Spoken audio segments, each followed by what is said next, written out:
Okay, so again, if you're just joining us, we are rinsing out the solar dyes that I made today in these quart jars with a quart of water, some mordant, and the dye material. This is the black walnut. And let me talk to you about black walnut for just a second. Black walnut will dye without you doing anything pretty much to it. So what you are going to find with black walnut is you definitely want to wear gloves when you're taking the hulls off the black walnut. That's the part you're going to use. You're going to put it in your jar and add water. You don't need to use any mordant because black walnut has so many tannins in it that it's going to dye no matter what you do. So before I put the yarn in here, I strained it out. I strained out all the chunks of hull and got them back into another jar for making more dye. They're very strong, so they can continue to make dye.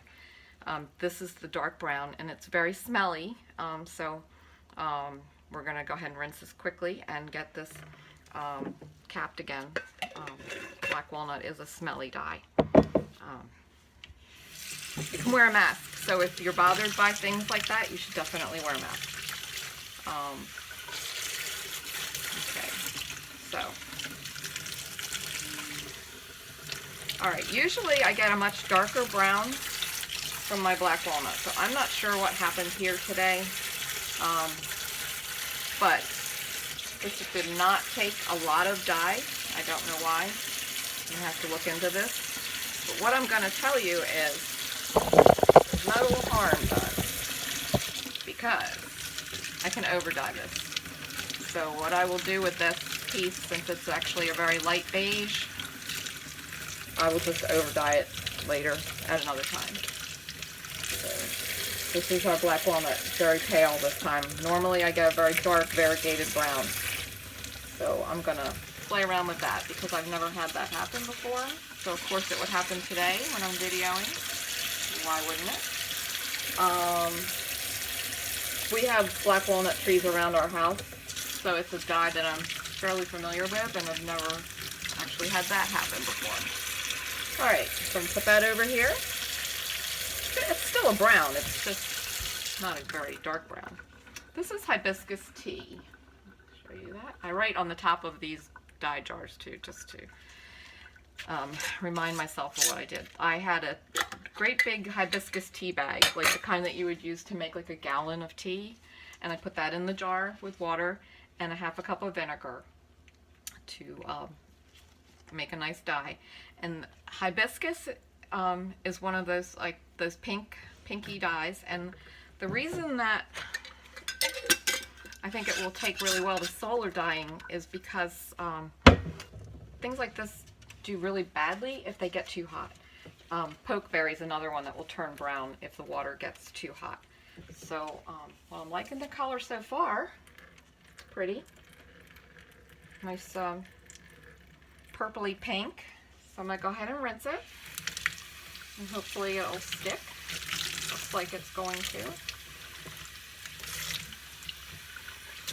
Some other things in your kitchen that you might want to try. Coffee and tea, black beans. Black beans make a nice blue.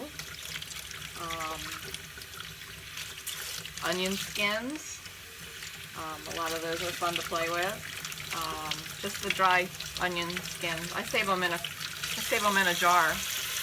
Here's my jar of onion skins that I just keep adding to. Alright, so we've got kind of a mauve-y pink here now that the excess has rinsed out. Kind of the same shade as my shirt. Pretty.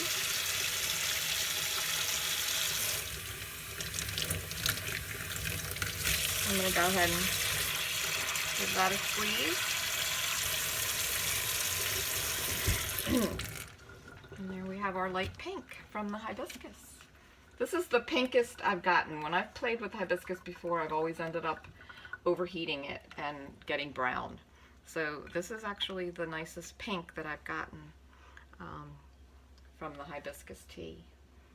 So if my friend that sent me this is an Instagram friend, if you're watching the video, thanking you again for the hibiscus tea. Thank you. Alright, So we're gonna go ahead and put that over here, and I'll bring back everything that we had. And here is our results from today's solar dyeing. Let's see if you can get a good look at that. We got a nice variety of colors. This is a good thing to play with kids, because you're not dealing with any electricity or heat source. You do have the glass jars, so you do need to, obviously be careful that they don't drop them. But this is actually a nice soft collection of colors that I got today. I'm pretty happy with that. So it's something that is a good experiment for, hi, I'm back. A good experiment for, homeschooling, science class, just things that you might want to experiment with in the backyard. Sorry, I'm such a geek about this stuff. I'm really excited about these colors. Look at that. Oops, you can't see because I just went the other way. These are beautiful. Even my light brown is a nice shade. Just thought it would be darker. And I'm sorry, the lighting, just definitely do need to work on some video settings in this house, because apparently things are just not working optimally. But hopefully you can hear me, and hopefully you enjoyed seeing this unveiling of the natural dyes from Solar Dyeing.